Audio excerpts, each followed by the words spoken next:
Good afternoon. I am Detective Grant Heffman, the host of this program.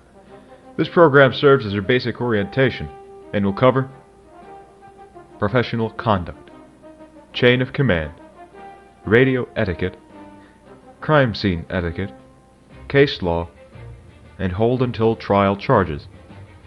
Each portion of this orientation is divided into sections of equal length, explained with plain English, and is snappy to make sure that you can get your field experience in as soon as possible. If you have any questions about the contents of this program, please reach out to your senior field training officer.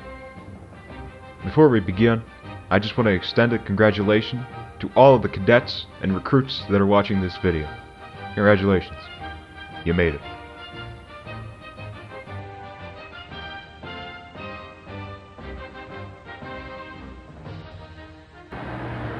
Hello, this is Lincoln Miami with the Los Santos Police Department K-9 Platoon. And all trainees are expected to remain professional at all times while on duty. The badge and uniform is the hallmark of authority and power, and with great power comes great responsibility. Now take it from me. Poor experiences with police officers leave a lasting impact on public faith. And just because it's funny, that doesn't mean you should risk making a mockery of the Los Santos Police Department. Finally, trainees are expected to treat civilians, suspects, and fellow officers with respect regardless of circumstances. Every individual deserves to be treated with dignity, whether they are seeking assistance, under investigation, or working alongside you in the line of duty. Respectful communication and conduct help build trust within the community. Encourage cooperation during investigations, and strengthen teamwork within the department. Even in difficult or high-pressure situations, maintaining professionalism and courtesy reflects positively on both the officer and the Los Santos Police Department as a whole.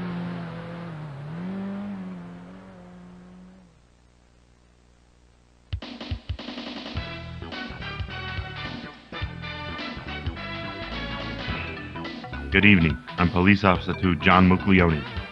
They call me the Mook here at the Eastern Bureau. A well-defined chain of command ensures that every officer understands who they report to, who is responsible for making decisions, and how information should flow within the department. It promotes accountability, prevents confusion during critical situations, and allows orders to be communicated and executed in a structured and organized manner. By adhering to the established chain of command, officers help maintain discipline, coordination, and professionalism within the Los Santos Police Department.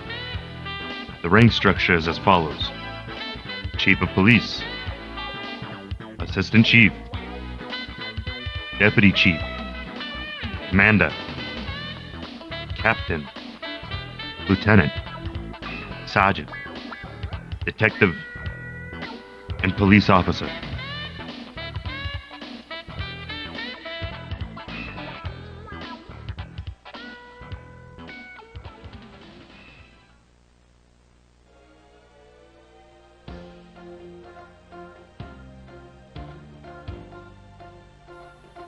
Alright, good afternoon. Captain Michael Rodriguez, Commanding Officer with the Castle Hill Division. I'm here to speak about a couple of things, radio etiquette and crime scene etiquette.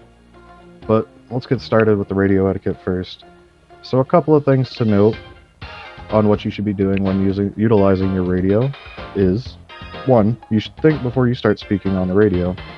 You should also be utilizing a proper call sign, such as Lincoln or Adam.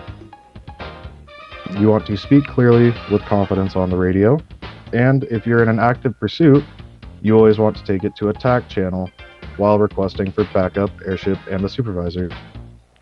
Once everyone has moved to that channel, you want to continue your radio traffic.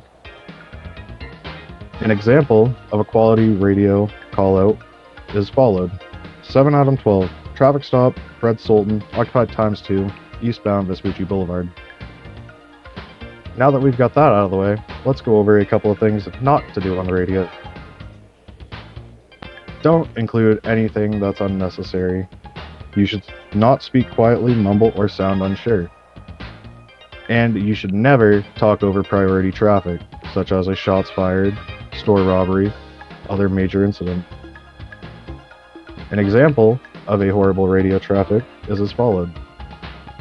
7 Adam 12, traffic stop behind this gray car, and they're kind of driving weird. We might be on Vespucci Boulevard. The radio is our most sacred tool in our arsenal, with equal importance to our firearms, cars, and batons. If you're afraid that your call-out might be inadequate, please link up with your field training officer and speak with them about this topic. They're always there to help you answer questions. Moving on from the radio, let's talk about crime scene etiquette. As a police officer, you are allowed to investigate and in fact are encouraged due to the limited numbers of our detectives that we currently have in the Bureau, but only to a reasonable extent that wouldn't require the help of a trained professional in the matter. On crime scenes, you should always make sure you're doing the following. Establish a perimeter immediately. From there, you identify and detain suspects when appropriate, anyone approaching that crime scene that you think might be involved. From there, you want to collect evidence by taking pictures and using your evidence bags. Then, you hand that off to the relevant units if necessary if a detective shows up. Once you've collected your evidence and are waiting for detectives, you want to keep scene control and maintain your perimeter. And finally, the most important step, do not impede on evidence and stay clear of detectives unless they request for you. They don't need the cross-contamination on a scene.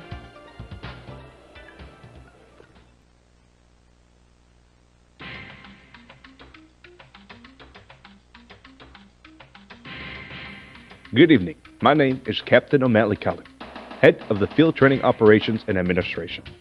I'm here to talk about case law and the hold until trial charges. Let's begin with important case law that you need to remember at all times. First, Terry v. Ohio, a landmark United States Supreme Court case allowing police to briefly stop a person and conduct a limited pat-down for weapons if they have reasonable suspicion the person is involved in crime and may be armed. This standard is lower than probable cause and must be based on specific facts, not a hunch. Graham v. Connor. This case established the objective reasonableness standard for judging police use of force. An officer's actions are evaluated based on what a reasonable officer would do in the same situation, considering factors like the threat posed, crime severity, and resistance or fight. Tennessee v. Gardner. The court ruled that police cannot use deadly force against a fleeing suspect unless they have probable cause to believe the suspect poses a serious threat of death or serious harm to the officers or others. Miranda v. Arizona. This case requires police to inform suspects of their rights during custodial interrogation, including the right to remain silent and the right to an attorney to protect against self-incrimination. Carroll v. United States. The court established the automobile exception, allowing police to search a vehicle without a warrant if they have probable cause it contains contraband or evidence because their vehicles can be quickly moved. Pennsylvania v. Mims. This United States Supreme Court case ruled that during a lawful traffic stop, police officers may order the driver to exit the vehicle without violating Fourth Amendment right. The court held that officer safety outweighs the minimal intrusion on the driver. Hold until trial. All charges marked with hold until trial on the Penal Code require a permanent hold of a suspect instead of jailing them for a certain period of time till they can have a trial coordinated. When charging someone with a hut charge, you must notify the Department of Justice via their fax and coordinate with them from there.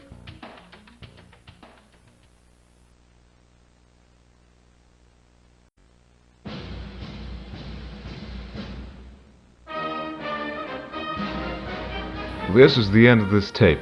If you made it this far, you now know the complete basics of being a police officer with the Los Santos Police Department.